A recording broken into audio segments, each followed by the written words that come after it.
unemployment introduction, the newsletter tackles the vexing issues of unemployment by exploring various myths and misconceptions.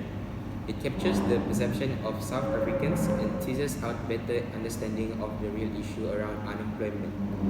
It is common cause that everybody has an opinion on unemployment in the country as one of the root causes of all our social problems.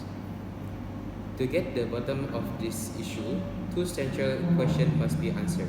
What are the real factors that drive unemployment and what are the solutions? In 1994, the unemployment rate stood at 20.5% for the standard definition and 31.5% for the expanded definition. In the first quarter of 2014, the standard rate of unemployment stood at 25.2% and the expanded rate was 35.1%. South Africa experienced a situation where there is a surplus of especially unskilled and low-skilled job seekers, caused largely by historical low level of investment in African education. 20 years ago, unfair job reservation for a small minority of the population was the norm. At the time, the majority of our people was largely excluded from the mainstream economy and was seen as a source of cheap labor. The system artificially created screws in the employment patterns, a legacy where we are still trying to undo. In the past 20 years, all South Africans have enjoyed the fruits of our democracy, including free and unrestricted access to the economy and job opportunities. The effect of the global recession that commenced in 2008 and to 2009, however, also affected the South African economy, with a resulting impact on the job creation and opportunities. Since 1994, government has prioritized education and our intervention and are beginning to bear fruit. Technical Vocational Education and Training (TVET) College will deliver the skills and training that are essential to addressing the skills gap in the economy. The changing face of our population has also had an impact on employment patterns in the country. The population stood 40.5 million during the first all-race census in 1996, and by 2011 it had grown to 51.7 million. For the definition of the unemployment, South Africa has one of the highest unemployment rates in the world. The fact sheet looks at how unemployment measures. South Africa has one of the highest unemployment rates in the world. Politicians often bandy about claims about employment in an attempt to score political point. When the claims sound too good or bad to be true, or our readers to get in touch. In the past, we fact-checked numerous employment claims. Statistics South Africa publishes quarterly labor force surveys, which collect data on the numbers of people in the labor market. These include the number of people that are employed, unemployed, and not economically active. The data broken down by industry, province, sex, age, and sector. It covers both the formal and informal sector. The surveys are conducted in 30,000 private households and worker hostels across South Africa. They are then weighted to ensure they are representative of the South African population as a whole. Respondents are asked about their employment activity in the week prior to the survey. The survey gives precedence to any form of work undertaken in the period, even if the people surveyed had worked for as little as an hour. The surveys examine the size of the working population as all person between 15 to 65 and the labor force, all person that are employed and unemployed. They are also include information on people who are categorized as discouraged job seekers and those that are economically inactive.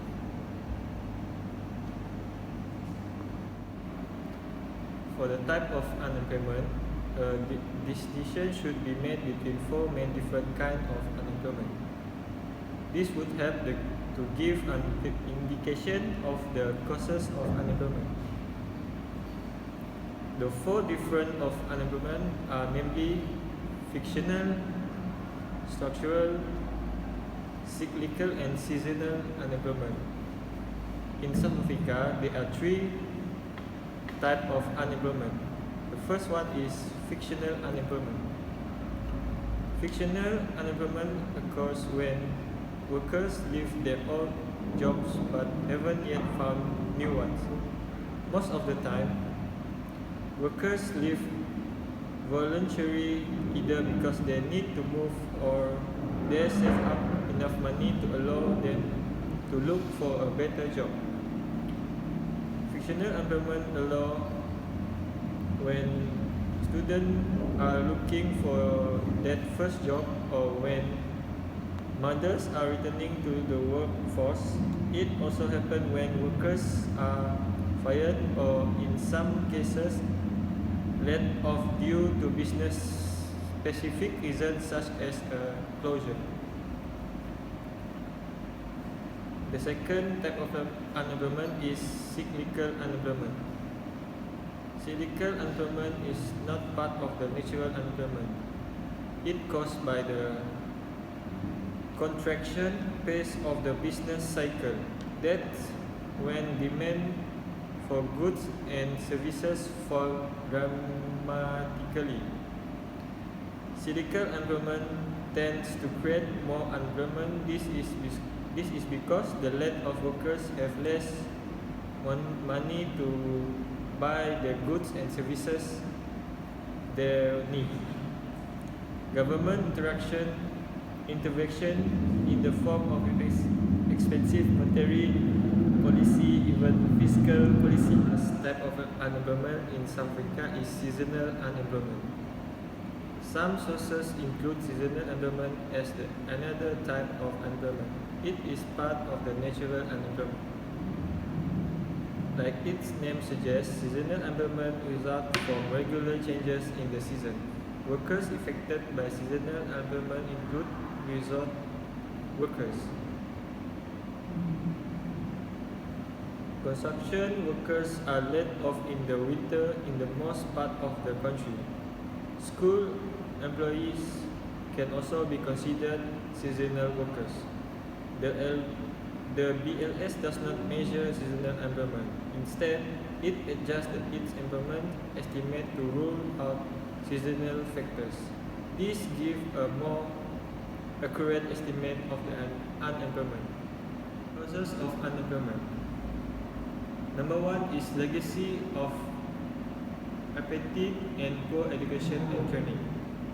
Some research show that the deliberate exclusion of black people from the educational system and from skilled occupation and the apathy contribute to high rate of unemployment today. Inadequate education and lack of productive is costing the job. Unemployment increased progressively with decreased educational level, and the education system is not producing the skill for the labor market. The second one is labor demand, supply mismatch. Labor supply is affected by the increase in the number of job seekers over the years. The rate of entry of women, especially African women, into the labor market has risen sharply. Furthermore, the South African population is a young population. More people enter the working age as compared to the number of jobs that become available in the labor market. The third one is the effect of the 2008 and 2009 global recession. During the recession, many workers lost their job, the largest number in manufacturing. This meant that companies could not longer afford to supply more people and had to reduce the workforce. Therefore, contributing to the new employment rate is the country. The fourth one is role of trade union federation in government. Higher wage demand may lead the decline is role of trade union federation in government. Higher wage demands may lead the decline in new unemployment. Some argue that the labour demands make South Africa labour regime available, while others point to it as important to improve the quality of life through a living wage. The last one is general lack of interest for entrepreneurship. Irrespective of various government initiatives to enhance entrepreneurial activity in South Africa is low. For example, the number of young people involved in entrepreneurial activity remain extremely low at 6% of the total youth 18 to 24 years population, DOC Tracker 2014. This low level of interest is borne out by DOC research result illustrated in Figure 1. In the Figure 1, the chart shows that 87 says no. They do not own or run a business or intend to start a business. Solution to reduce unemployment is with an employment rate of 27.2%. President Syahrul has called for a job summit scheduled to take place over 2 days for the week. The summit will see the government, business and labour come together to address unemployment. Several organisations have put forward their views on the summit. Here are the proposed solutions to the South Africa job crisis, which is to boost economic growth are invested by Chief Economics Annabel Bishop believes if weak economic growth persists below 3%, there will be difficult to reduce unemployment, inequality and poverty. Bishop noted that South Africa real GDP per capita, the measures of the standards living, declined since 2015. As economic growth fell, clearly extremely strong, sustained economic growth that results in both of tripling in the size of the private corporate sector and includes the measure of South Africans currently outside of the formal employment nets. It is the solution for the South Africa, said Bishop. Bishop also stressed the importance of job creation to help reduce social economics inequalities and poverty. Second point is to retain the jobs. The Federation of Unions of South Africa, FEDUSA, General Secretary Denise George has called for the retention of current jobs. It is a contradiction in terms to be talking about large-scale job creation through the job summit, while on one hand hinting at a possible layoff of 30,000 civil servants. George said, referring to the reports that government will embark on restructuring among public servants. Job retention should be one of the critical pillars of the job summit, and it is imperative for social partnership leadership to meet regularly. The second point is retain jobs. The Federation of Unions of Africa, FEDUSA, General Secretary Denise George has called for the retention of current jobs.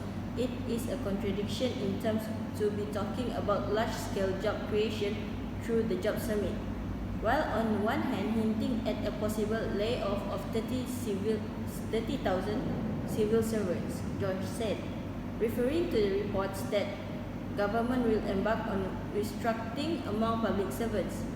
Job retention should be one of the critical pillars of the job summit, and it is imperative for social partner leadership to meet regularly to monitor and evaluate the so-called dismissal of employees for the operation requirements at NEDIAC going forward, said George. The Commission of Conciliation, Mediation and Arbitration, CCMA, in turn should be involved to support job retention, he added.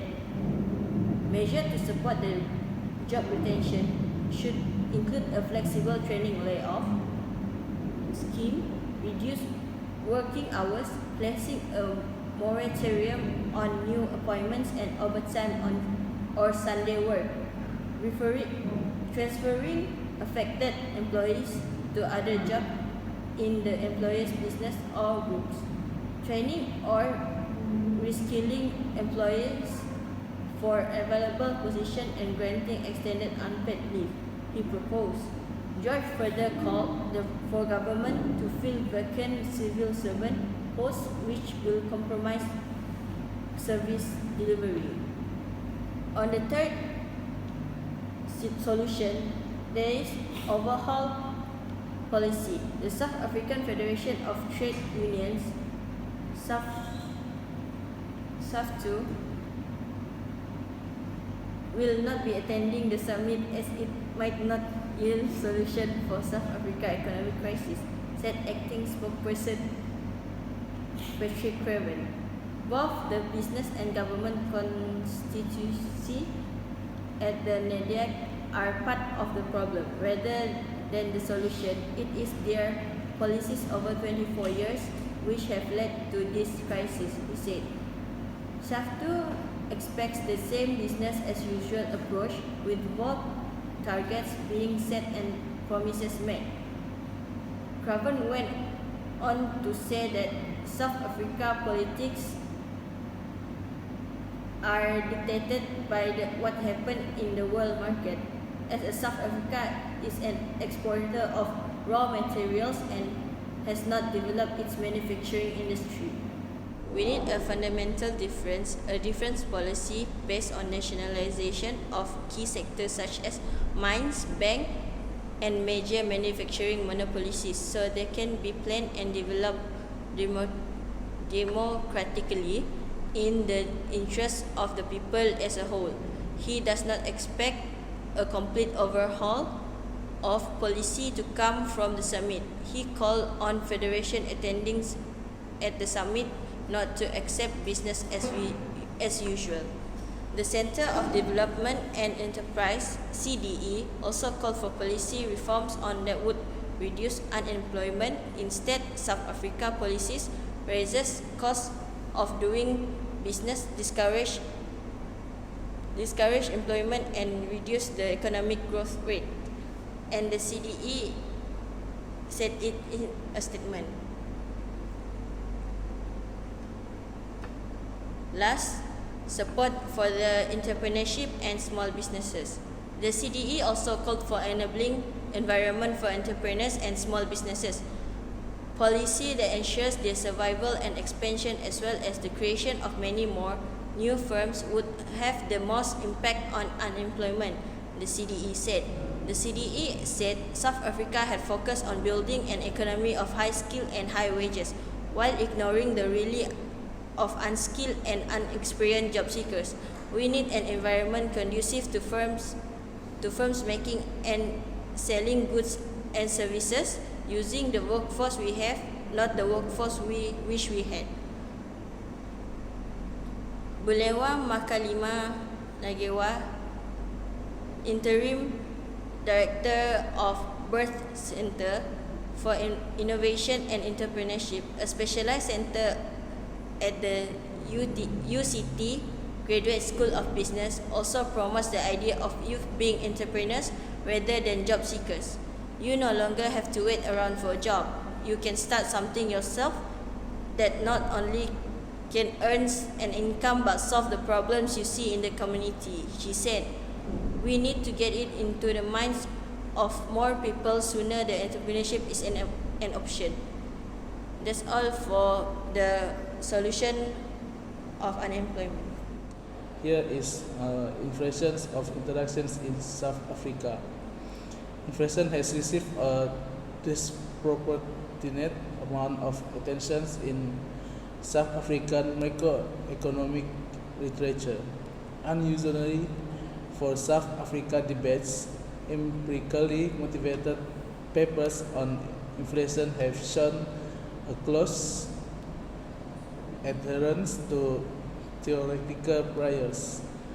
A core feature of the South African empirical studies has been resolute search for a Phillips curve type of trade-off between price and demand side inflationary pressure associated with real economic activity. A second constant that emerged from the empirical literature is the consistent failure and to successfully support the Phillips curve trade-off. Instead, a far more pervasive finding in the South African empirical literature has been a strong associations between inflation and wage costs. Given the extensive struggle surrounding confirmatory evidence in support of the Phillips curves, a further surprise in South African empirical inflation literature is the very limited search of alternative theoretical accounts of inflation. Thus, very few studies even consider monetary accounts of inflation. We consider the relative performance of a range of alternative inflation models. This includes, but is not restricted to Phillips curve type of model. For effect of inflation, the first effect is erodes purchasing power. The first effect of inflation is really just a different way of stating what it is. Inflation is a decrease in a purchasing power of currency due to a rise in prices across the economy. Within living memory, the average price of a cup of a coffee was a dime. Today, the price is closer to $2. Such a price change could conceivably have resulted from a surge in a popularity of coffee, or pricing pulling by a cartel of drought, flooding, conflict in a key coffee growing region. In those scenarios, the price of coffee products would rise, but the rest of the economy would carry on largely unaffected. The example would not qualify as inflation since only the most caffeine added consumers would experience significantly depreciation in their overall purchasing power. The second effect is farmers. Farmers also gain because the rise in the prices of agricultural product is usually higher than the increase in the prices of other goods. Thus, inflation brings a shift in the pattern of distribution of income and wealth in the country, usually making the rich richer and the poor poorer. Thus, during inflation, there is more and more inequality in a distribution of income. The third one is effect on income and employment. Inflation tends to increase the aggregate money income, in example, national income, of the community as a whole on account of larger spending and greater production. Type of inflation is called push inflation. Push inflation occurs when the prices of goods rise because of the cost increase somewhere in the production line, such as the labor or the overall cost of production itself. Naturally, when the cost of production increases, the price of that product increases with it to ensure producers can still make a profit on their goods. The main factors that tend to influence the cost of production include the price of oil, the rate of exchange, and salaries. Other reasons for inflation are the price of imported goods and the price of petrol. If the price of petrol goes up, it not only affect you directly, with the price of the petrol you put into your car. It also affects you indirectly. An increase in petrol leads to an increase in transport costs, which will impact the cost of all goods and services that rely on transport. Next is analysis. South Africa inflation rate from 1984 to 2024 compared to the previous year. South Africa's inflation has been quite stable for the past years, leveling off between 4.58 and 6.0%, and is in fact expected to stabilize at around 5% in the future. In conclusion, unemployment in South Africa is becoming increasingly serious. Second, workers must be actively involved in upgrading their knowledge and skills. Third, unemployment is a problem that we must control through effective labor management and human resource policies. Next, parties also need to establish various new sectors and career seminars in combat unemployment. And lastly, students also should be concerned about this aspect of students' attitude to choose jobs that are causing unemployment. Thank you.